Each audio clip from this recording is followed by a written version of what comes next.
आज की जो क्लास है आपकी क्लास नंबर 5 है और आज हम देखने वाले हैं प्राचीन भारत में मौर्योत्तर काल को।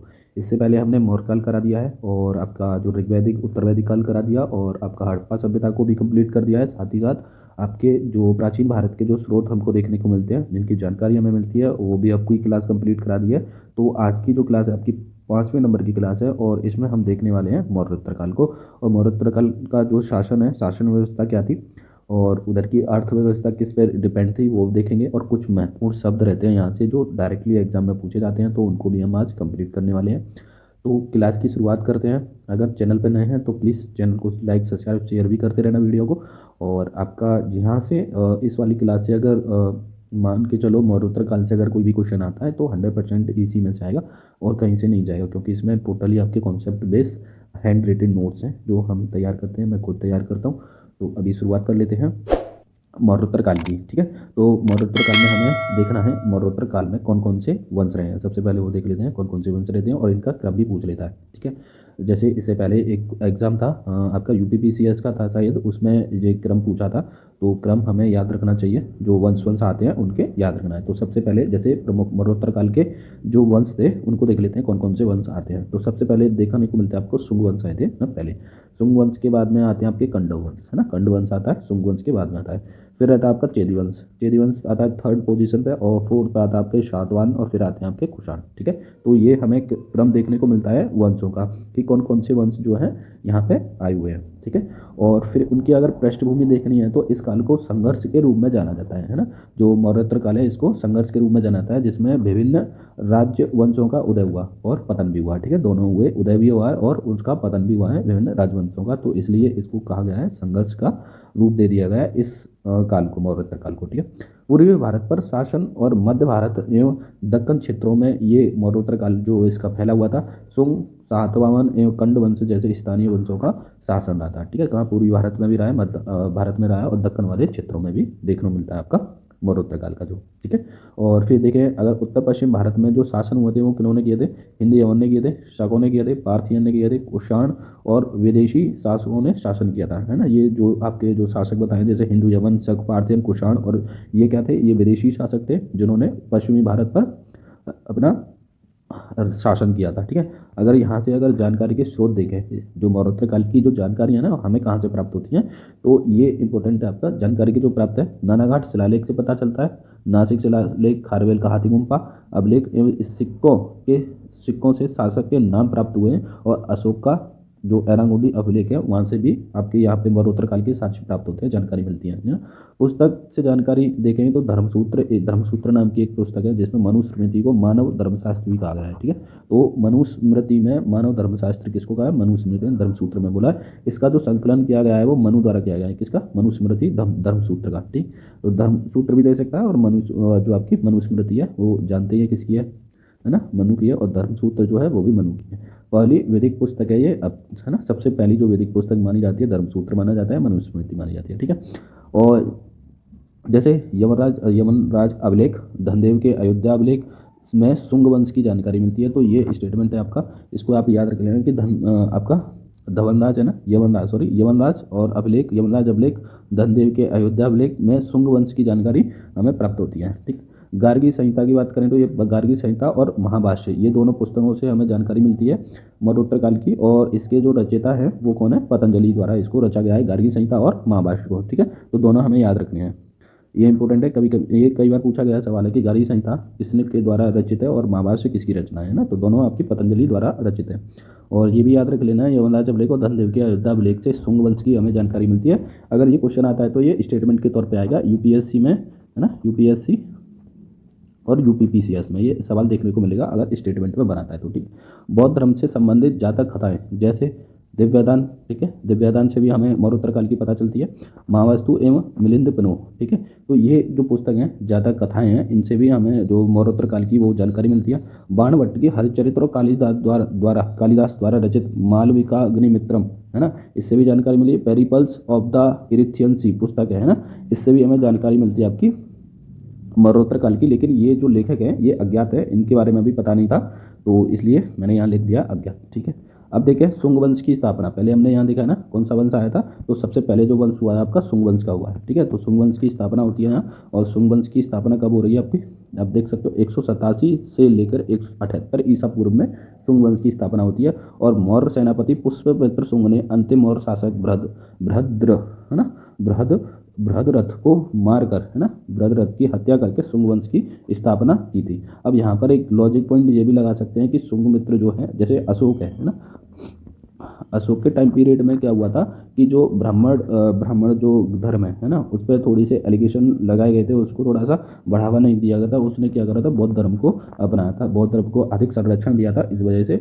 और जो पुष्यमित्र शुंग था है ना, ये कट्टर ब्राह्मणवादी था और ये जो क्या था, मौर्य का सेनापति था। और इसने क्या करा, शासक बृहद जो अंतिम शासक है मौर्य का बृहद्रथ, उसकी हत्या करके शुंग वंश की स्थापना करी थी। और शुंग वंश की स्थापना कब होती है, 187 से लेके 78 ईस्वी तक, ठीक है, इसका शासन रहता है। और इसकी 2 राजधानियाँ थी है ना, अगर पूछता है शुंग वंश की कितनी राजधानी, 2 राजधानियाँ हैं। 2 राजधानी कौन कौन सी हैं, एक तो आपकी पाटलिपुत्र हो जाती है और दूसरी थी इसकी विदिशा।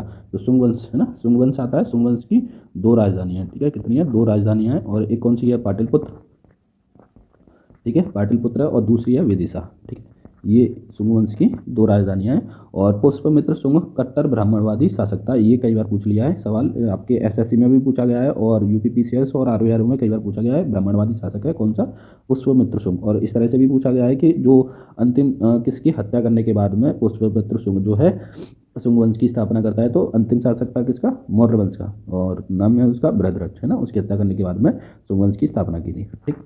पुष्यमित्र शुंग के बाद पुत्र अग्निमित्र होता है ना, जो पुष्यमित्र शुंग है ना, उसका पुत्र था अग्निमित्र है ना, कौन था, अग्निमित्र ने शासन किया। और कालिदास का जो नाटक है ना, मालविका अग्निमित्रम है ना, ये किसका रचित है, ये अग्निमित्र और मालिका की प्रेम कहानी का प्रसंग से संबंधित है आपका, जो कालिदास का रचित मालविका अग्निमित्रम, ठीक है। ये भी पूछा गया सवाल है, जो आपका मालविका अग्निमित्रम किससे संबंधित थी, तो अग्निमित्र और मालिका के प्रेम प्रसंग से संबंधित ये पुस्तक थी, नाटक था, सॉरी, तो इसको याद रखना है आपको, बहुत इंपॉर्टेंट है, कई बार सवाल आ गया इसमें। बैक्ट्रिया के शासक जो था डेमेट्रियस प्रथम का अभियान है ना, अग्निमित्र के पुत्र वसुमित्र ने सफलतापूर्वक सामना किया था। तो ये स्टेटमेंट के तौर पर सवाल आएगा अगर आता है तो, है ना, कि क्योंकि जो बैक्ट्रिया का शासन डेमेट्रियस था, उसने भारत पर आक्रमण किया है ना, और इस समय शासक कौन था, तो जो अग्निमित्र है ना, अग्निमित्र का पुत्र था वसुमित्र, उसने इसको सफलतापूर्वक इसका सामना किया था, ठीक है। तो ये स्टेटमेंट के तौर पर आ सकता है, इसको याद रखना है आपको, ठीक है। फिर आगे देखें तो ब्राह्मण व्यवस्था के पुनरुत्थान के लिए अश्वमेध यज्ञ की शुरुआत की, और पतंजलि एवं मनु जैसे विद्वानों का संरक्षण भी दिया गया है शुंग वंश में, ठीक है। शुंग वंश में क्या हुआ, अश्वमेध यज्ञ की शुरुआत हो गई थी फिर से, क्योंकि ये चलता था आपका उत्तर वैदिक काल में चला था, शुरुआत हुई थी अश्वमेध यज्ञ की, और महाजनपद काल में भी चला हुआ था, फिर ये बंद हो गया और इसने फिर से शुरुआत कर दी आपकी शुंग वंश में, जो अश्वमेध यज्ञ की है शुरुआत हो जाती है, और पतंजलि और मनु जैसे विद्वानों को इसमें संरक्षण देखने को मिलता है, इसमें शुंग वंश में। शुंग वंश क्षेत्र जो था, क्षेत्र विस्तार अगर देखें शुंग वंश का, तो था बिहार, बंगाल, उत्तर प्रदेश और उत्तरी मध्य प्रदेश में शुंग वंश का जो है विस्तार देखने को मिलता है। शुंग वंश में चांदी और सोने की सिक्कों की शुरुआत की गई थी, ठीक है, शुंग वंशों में चांदी और सोने की सिक्कों की शुरुआत कर दी थी, जबकि प्रशासन की अवसंरचना मौर्य काल की बनी रही है ना। तो मौर्य काल की जो प्रशासनिक संरचना है वही रहती है, लेकिन इन्होंने शुंग वंश ने चांदी और सोने के सिक्कों की शुरुआत कर दी थी। शुंग वंश के संरक्षण में कला व साहित्य को बढ़ावा मिला था, और मथुरा कला शैली अपनी नई ऊंचाई पर पहुंच गई। तो ये जो आपका शुंग वंश है, ये किस शैली से संबंध रखता है या किस जगह की शैली से संबंध रखता है, तो मथुरा, ठीक है, मथुरा शैली अपनी नई ऊंचाई पर पहुंच गई थी, किसके काल में, शुंग वंश में, ठीक है। और फिर आता आपका गिरवे है ना, गिरवे एवं पत्थर की रेलिंग, गेरुए और पत्थर की रेलिंग के साथ विभिन्न स्तूप बनाए गए हैं ना।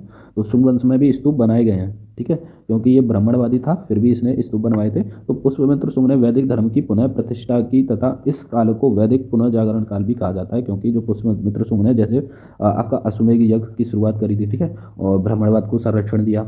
तो इससे आप देख सकते हो कि ये क्या था, ब्राह्मणवादी जो आपका धर्म है उसमें थोड़ा सा क्या बहुत ज़्यादा इन्वॉल्व था, इसलिए इसको बोला जाता है कि वैदिक धर्म की पुनः प्रतिष्ठा की और वैदिक पुनः जागरण काल का कहा गया था शुंग वंश का। ठीक है, शुंग वंश के 9वें शासक भागभद्र है ना, शुंग वंश का 9वां शासक था भागभद्र के शासनकाल में हेलियोडोरस है ना, हेलियोडोरस ने विदिशा में गरुण स्तंभ की स्थापना करी थी। तो ये इंपॉर्टेंट हो जाता है आपका कि गरुण स्तंभ की स्थापना किसने की विदिशा में, तो ये हो जाएगा आपका हेलियोडोरस द्वारा। ठीक है, हेलियोडोरस ने की थी। और ये इसका शासनकाल कब था, तो शुंग वंश का 9वां शासक था भागभद्र, उसके शासनकाल में किया था। आगे देखें तो शुंग काल में स्तूप है ना, स्तूप कला देखते हैं। शुंग काल में कौन कौन से स्तूप जो हैं बनाए गए थे। इस समय स्तूप निर्माण में पाषाण मतलब पत्थरों का प्रयोग किया गया था। ठीक है, तो यहाँ पूछ रहे कि स्तूप निर्माण में पत्थरों का जो है प्रयोग है ना, पत्थरों का प्रयोग मौर्य काल में किया गया। ठीक है, मौर्य काल में किया गया या मौर्योत्तर काल में। ठीक है, मौर्योत्तर काल में किया गया। तो क्या है, सही है। ठीक है, स्टेटमेंट सही होगा।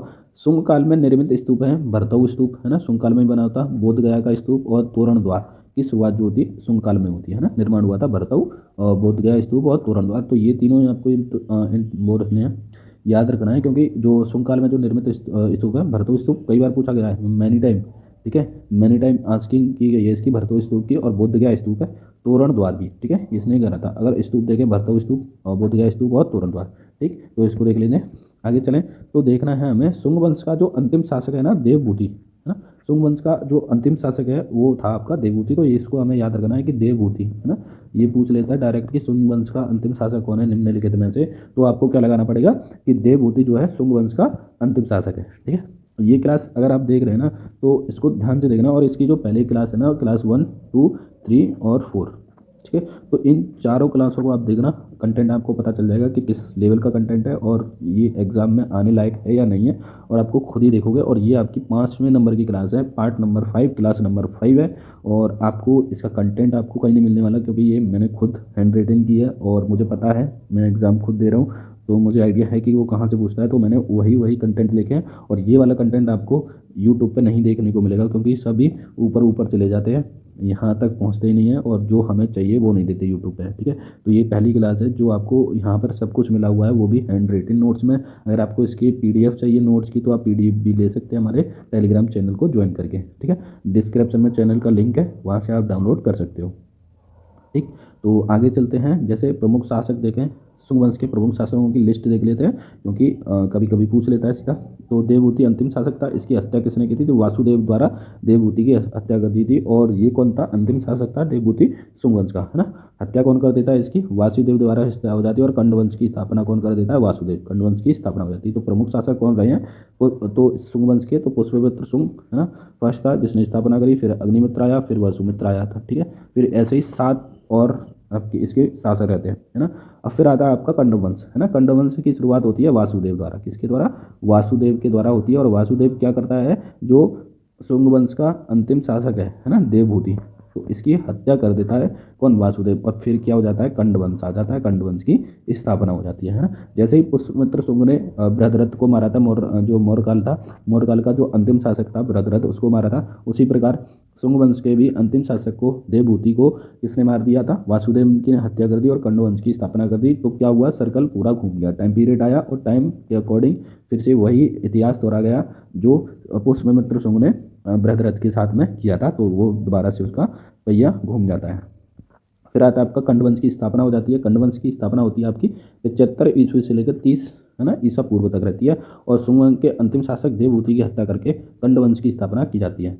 इस कंडवंश की भी आपकी राजधानी है, 2 देखने को मिलती है, एक आपकी पाटलिपुत्र है और ये दूसरी थी विदिशा है ना। जैसे ही शुंग वंश की जो राजधानी थी वही इसकी राजधानी है, पाटलिपुत्र और विदिशा। शासक देखें तो वासुदेव इसने कंडवंश की स्थापना करता है। भूमिपुत्र ये इसका पुत्र था, फिर नारायण आता है और 26 वर्ष तक इन्होंने शासन किया था कंडवंश ने।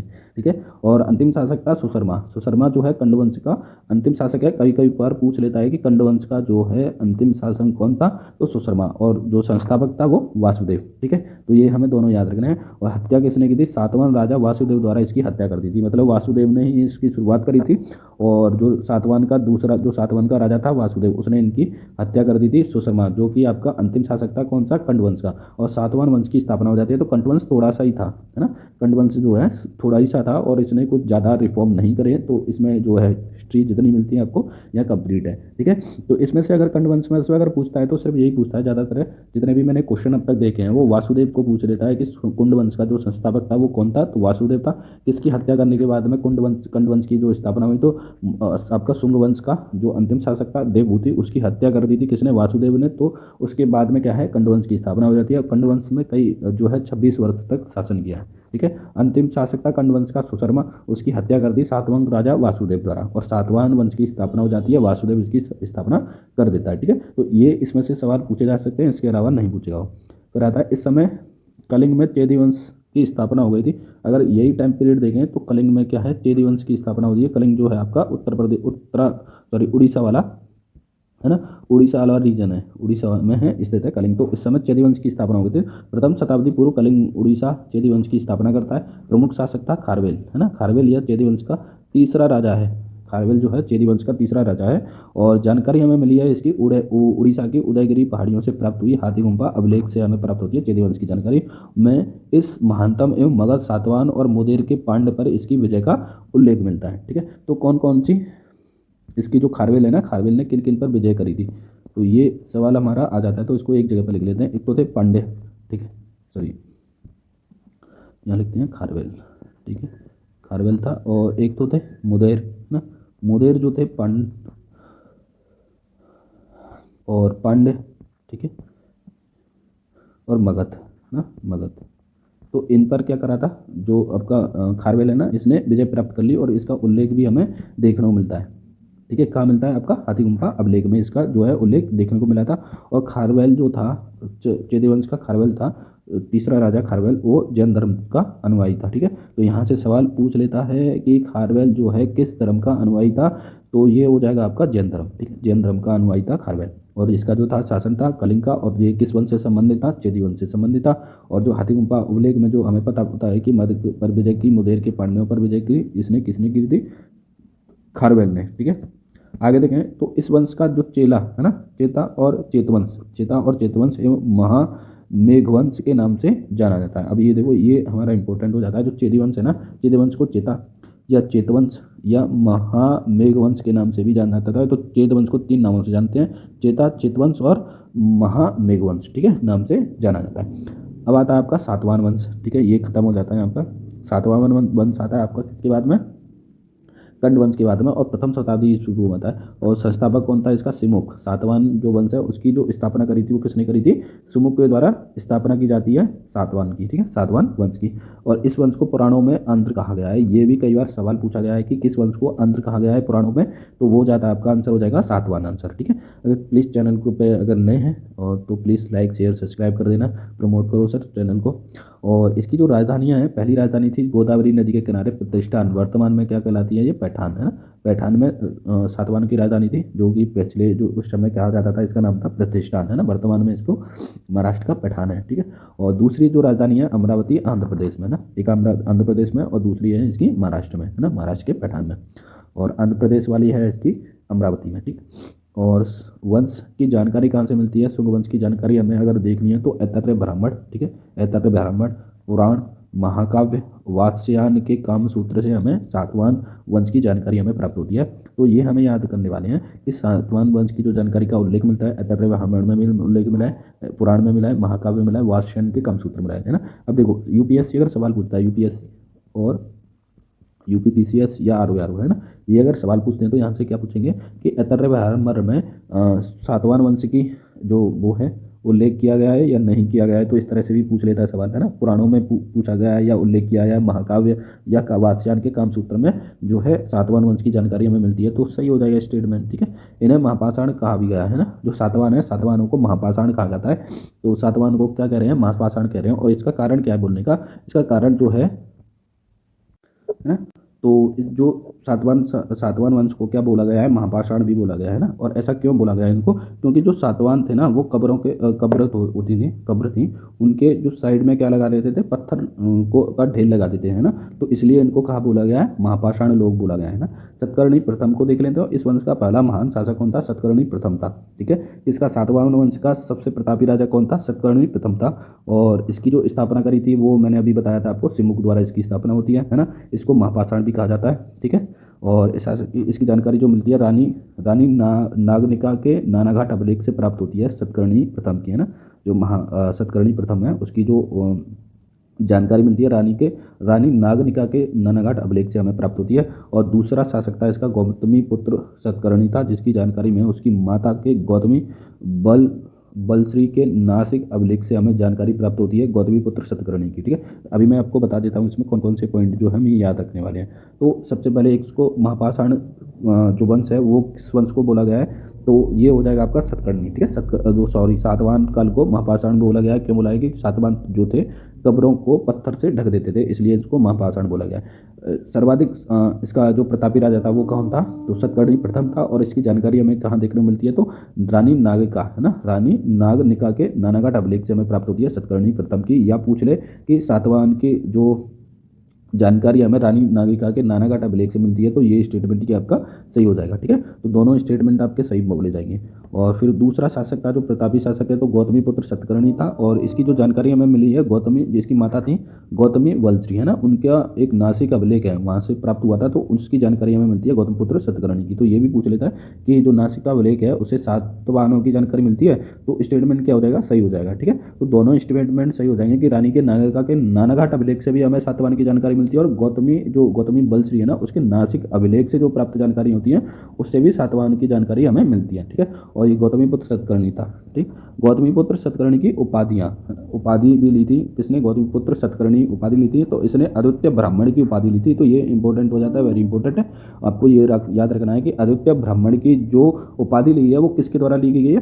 तो वो था आपका गौतमी पुत्र सतकर्णी, है ना। इसने उपाधि ली थी अद्वितीय ब्राह्मण की। ठीक है, इसने यूनानी, पार्थियन और शकों को हराया था। तो यहाँ से भी सवाल पूछ लेता है कि जैसे स्टेटमेंट में अगर ये पूछता है कि गौतमी पुत्र सतकर्णी ने यूनानियों को नहीं हराया था, ठीक है, या आक्रमण नहीं किया था, तो दोनों स्टेटमेंट गलत हो जाएंगे, क्योंकि आक्रमण भी किया था और उनको हराया भी था। ठीक है, कौन कौन को हराया था? यूनानी, पार्थियन को और शकों को हराया था गौतमी पुत्र सतकर्णी द्वारा। ठीक, और अलकर्णी के शासक के बाद सातवाहन की शक्तियों में गिरावट आती है, और सातवाहन को वाकाटक वंश ने प्रतिस्थापित किया था। तो सातवाहन वंश, है ना, सातवाहन वंश का जो अंतिम जो शासक था वो इसमें अलकर्णी था, है ना। और अलकर्णी का जो था शासन वो सातवाहन की शक्तियों में गिरावट आ गई थी, और सातवाहन को वाकाटक वंश था उसने क्या कर दिया? खत्म कर दिया, मिटा दिया, और वाकाटक वंश की स्थापना हो जाती है ना। तो हमें यहाँ पर ये वाला पॉइंट जो है मैंने बताया था, अद्वितीय ब्राह्मण, है ना, किसने उपाधि ली थी? गौतमी पुत्र सतकर्णी के द्वारा अद्वितीय ब्राह्मण की जो है उपाधि ली गई है। और इसने यूनानी, पार्थियन को और शकों को हराया था। ये बहुत इंपॉर्टेंट है, आपको ये रखना है, याद रखना है। अलकर्णी के शासन में सातवाहन की शक्ति में गिरावट आई, और सातवाहन को वाकाटक वंश ने प्रतिस्थापित कर दिया, मतलब खत्म कर दिया, समाप्त कर दिया था। ठीक है, आगे देखें तो जो मौर्योत्तर काल का जो प्रशासन है वो कैसा था? तो कुछ अधिकारी हैं, जैसे अधिकारी देखें तो अमात्य व महापात्र, है ना, अमात्य व महामात्र हैं, और ये कहते हैं जिला अधिकारी थे, है ना, जिला स्तर के अधिकारी थे, जिन्हें आहार कहा जाता है। आहार किन्हें कहा गया है? अगर ये शब्द आ जाता है आहार किसे कहा गया है? तो अमात्य और महापात्र को कहा गया है। और ये किस लेवल के अधिकारी थे? तो जिला स्तर लेवल के अधिकारी, है ना, जिला स्तर लेवल के अधिकारी हैं, जिनको कहा बोला गया है? आहार बोला गया है। ठीक है, फिर आता है गौलमिक किसे बोलते हैं? जो ग्रामीण क्षेत्रों में प्रशासक था, है ना, जैसे प्रधान होता है ना, गांव में का प्रधान होता है, तो वो क्या हो गया? प्रशासक हो गया। तो ऐसे ही वो सैनिक की टुकड़ी का प्रधान होता था गौलमिक। ठीक है, तो ये हमें याद रखना है। फिर आगे देखें, सातवाहन का जो राज्य चिन्ह है ना वो चैत्य था। सातवाहन का राज्य चिन्ह क्या है? चैत्य था। ये दोनों पॉइंट आपको याद रखने हैं, इनमें आपको थोड़ी सी मिस्टेक नहीं करनी है। तो अपात्य और ये महापात्र, है ना, ये जिला स्तर लेवल के जो थे अधिकारी थे, और इनको कहा बोला गया है? क्या कहा गया था? आहार, है ना, ये मैं लिख देता हूँ यहाँ, आहार बोला गया। ठीक है, ये आपको याद रखना है, आहार किसे बोला गया है? तो जिला स्तर लेवल के अधिकारी थे, जिनको अमात्य महापात्र बोला है, उनको क्या बोला गया था? आहार बोला गया। गौलमी के ग्रामीण क्षेत्र का प्रशासक होता था, जो सैनिक टुकड़ी का प्रधान होता था। सातवाहनों का जो चिन्ह था वो था चैत्य था। ठीक है, और राजकीय भाषा सातवाहनों की प्राकृत भाषा थी, और लिपि देखेंगे तो ब्राह्मी लिपि थी। तो सातवाहनों की जो भाषा थी वो कौन सी थी? प्राकृत, है ना, प्राकृत भाषा थी, और जो लिपि थी ब्राह्मी लिपि, है ना, ब्राह्मी लिपि इनकी भाषा थी। ठीक है, लिपि थी। तो दोनों याद रखना है आपको। और सामंतों की 3 श्रेणियां थी, पहला राजा, दूसरा महाभोज और सेनापति, इनको याद रख लेना। फिर आता है आपका ब्राह्मणों को भूमिदान देने की प्रथा सातवाहनों ने प्रारंभ किया था। है ना, ब्राह्मणों को जो भूमि दान देने की जो प्रथा थी वो किसने की थी, सातवाहनों ने शुरुआत करी थी। ठीक है, अगर ये पूछ रहे कि जो ब्राह्मणों को दान देने की जो शुरुआत है वो प्रारंभ हुआ था वो शुंग काल में हुआ था या शुंग ने किया था या मौर्य काल में हुआ था, चंद्रगुप्त मौर्य समुद्रगुप्त है ना, और चंद्रगुप्त द्वितीय द्वारा इसकी शुरुआत की गई थी, तो गलत हो जाएगा। किसके द्वारा की गई थी, तो सातवाहनों के द्वारा भूमिदान की प्रथा शुरुआत करी थी ब्राह्मणों को और प्रारंभ कर दी। और भूमिदान प्रथा ने प्रशासनिक विकेंद्रीकरण और सामंतवाद को जन्म दे दिया, क्योंकि जो जिनको जमीन दे देते है ना, उपवार में जो जमीन दे देते तो उनके पास में ज़्यादा अधिक जमीन हो जाती, तो वो क्या करने लग गया, तो विकेंद्रीकरण हो गया था वहाँ पर जो है शासन का। कला एवं स्थापत्य देखें तो गुफाओं को काटकर है ना, गुफाओं को काटकर चैत्य बौद्ध मंदिर और विहार जो है आवास स्थल है। तो ये याद रखना, चैत्य जो है मंदिर के रूप में बोले जाते हैं और विहार जो है विश्राम स्थल के रूप में जाना जाता है। तो उनका निर्माण भी कराया था। काले चैत्य सबसे बड़ा गुफा मंदिर है, तो यहाँ पूछ ले सातवाहन के शासनकाल में काले चैत्य सबसे बड़ा गुफा मंदिर है। और सफ़ेद संगमरमर पत्थर का भी उपयोग कब किया गया था, इसके साक्ष्य भी मिलते हैं आपके मौर्योत्तर काल में देखने को मिलते हैं। दो प्रमुख व्यापारिक केंद्र थे, एक तो था नागार्जुनकोंडा और एक था अमरावती आंध्र प्रदेश, है ना। ये महत्वपूर्ण केंद्र थे कला और साहित्य, व्यापार एवं कला का महत्वपूर्ण केंद्र है नागार्जुनकोंडा और अमरावती। ये दोनों जगह जो है आपको याद रखनी है। जो सातवाहन वंश था, है ना, उसका जो दो प्रमुख जो व्यापारिक केंद्र नागार्जुनकोंडा और अमरावती व्यापार कला महत्वपूर्ण केंद्र थे। ठीक है, आगे देखें तो सातवाहन शासकों ने अजंता चित्रकला शैली में महत्वपूर्ण भूमिका निभाई थी विकास में। ठीक है, जैसे सातवाहन शासकों ने अजंता की जो चित्रकला शैली है ना उसमें भी महत्वपूर्ण भूमिका निभाई थी इसके विकास करने में। और सप्तशती में बुद्ध के संपूर्ण जीवन का चित्रांकन किया गया है। तो ये हमें याद रखना है कि बुद्ध के संपूर्ण जीवन का चित्रांकन सप्तशती में नहीं किया गया है, अर्ध किया गया है, तो गलत हो जाएगा। तो क्या होगा कि जो सप्तशती है ना उसमें बुद्ध के संपूर्ण जीवन का चित्रांकन किया गया है, तो ये सही स्टेटमेंट हो जाएगा आपका। ठीक है, आगे देखिए सातवाहन की अर्थव्यवस्था देख लेते हैं। तो सातवाहनों की अर्थव्यवस्था में चांदी सोने तांबे कांस्य शीशे और टिन, है ना, शीशे और टिन की किया है जो सिक्के इत्यादि सिक्के चलाए गए थे। और पहला स्थानीय शासन देखें जिन्होंने शासक के चित्रांकन वाले अपने स्वयं के सिक्के चलाए थे। पहला स्थानीय शासक है जिन्होंने क्या करा था, जो चित्र वाले अपने स्वयं के सिक्के जारी किए थे। सिक्कों पर पानी के जहाज चित्रों में समुद्री व्यापार का उन्नति का केंद्र मिलता है। तो सातवाहन के जो वो है ना सिक्के, उन पर क्या देखा गया है कि जो पानी के जहाज है ना उनके चित्र देखे गए हैं। इससे क्या अनुमान लगाया था गया कि सातवाहन काल में समुद्री व्यापार उन्नति पर था, है ना, ये इससे आइडिया लगाया गया था। और इस समय लोहे के अयस्क का खनन किया जाता था, और जो लोहे अयस्क का जो खनन किया जा रहा था ना उसके जो प्रमुख केंद्र थे, एक तो आता करीमनगर और दूसरा था वारंगल। ठीक है, दोनों क्षेत्र आपको याद रखने हैं, ये सातवाहन से संबंधित है। और यहाँ पे क्या हो रहा था, लोह अयस्क के जो थे प्रमुख स्थान थे यहाँ पे खनन करने के, है ना। तो करीमनगर और वारंगल ये दोनों जो है स्थान है आपको याद रखना है। धान और कपास की खेती की जाती थी सातवाहन काल में, जो खेती है धान और आपकी कपास की खेती की जा रही है। तो ये हो गया आपका समाज और धर्म देख लेते हैं। सातवाहन में समाज 4 जातियों में बटा था जिसका आधार था व्यापार। ठीक है, 4 जाति थी और आधार क्या माना था इसको, जातियों का व्यापार और मात्र सत्तात्मक समाज था। अगर सातवाहन शासन में देखें तो मात्र सत्तात्मक समाज था, क्योंकि जो जिस राजा के पीछे क्या है उनकी माता का नाम चलता था, जैसे गौतमीपुत्र ईसतकर्णी, है ना।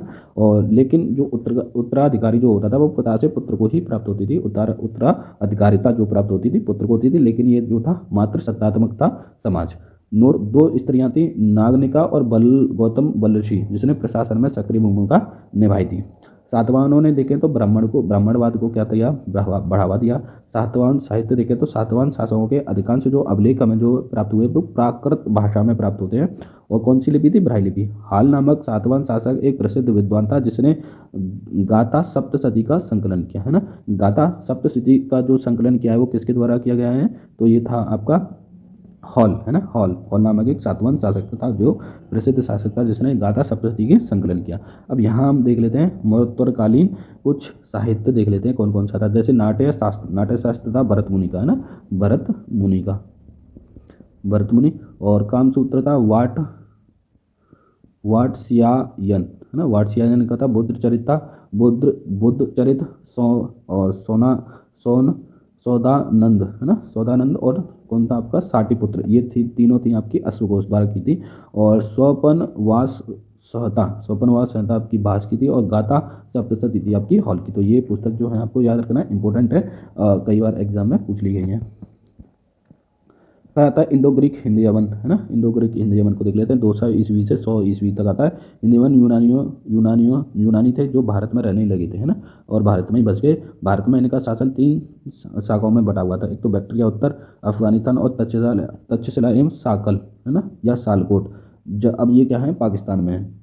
और प्रमुख शासक देखते हैं तो डेमेट्रियस एवं मिनांडर या मिलिंद है ना, ये इसके जो प्रमुख शासक थे। विदिशा के राजा के दरबार में तक्षशिला से हेलिओडोरस नामक राजदूत भेजा गया था, है ना। हेलिओडोरस ने यूनानी शैली में पत्थर के स्तंभ का निर्माण कराया था और भगवान वासुदेव को समर्पित किया था। तो ये इंपॉर्टेंट है, आपको ये याद रखना है। इंपॉर्टेंट है कुछ, जैसे मिनांडर और मिलिंद ने 165 ईसा पूर्व से 145 ईसा पूर्व नागसैनी के अंतर्गत बौद्ध धर्म को अपनाया था। तो मिनांडर और मिलिंद ने कौन सा धर्म अपनाया था, बौद्ध धर्म अपनाया था, ये याद रखना है। और मिलिंद को लिखा था, है ना, मिलिंद जो लिखी गई है किसके द्वारा लिखी गई है, मिनांडर ने मिलिंद को लिखा है। और भाषा कौन थी इसकी लिखने की, तो संस्कृत भाषा में लिखा है मिलिंद को। यह पुस्तक इस समय के इतिहास की महत्वपूर्ण जानकारी प्रदान करती है। और सिक्के अगर देखें तो पहला शासक सिक्कों पर राजा और भगवान के चित्रण वाले सिक्के जारी किए थे। ये कब हुए थे, यूनानी इंडो ग्रीक शासन में। भारत को सांचे में से सिक्का निर्माण विधि किन्होंने सिखाई थी, यूनानियों ने सिखाई थी, ठीक है। भारत में सांचे से सिक्के का निर्माण करने की जो विधि थी वो यूनानियों के द्वारा सिखाई गई थी। इन्होंने हिंदू बौद्ध धर्म को संरक्षण प्राप्त किया था। तो हिंदू और बौद्ध धर्म दोनों को इन्होंने संरक्षण प्रदान किया है।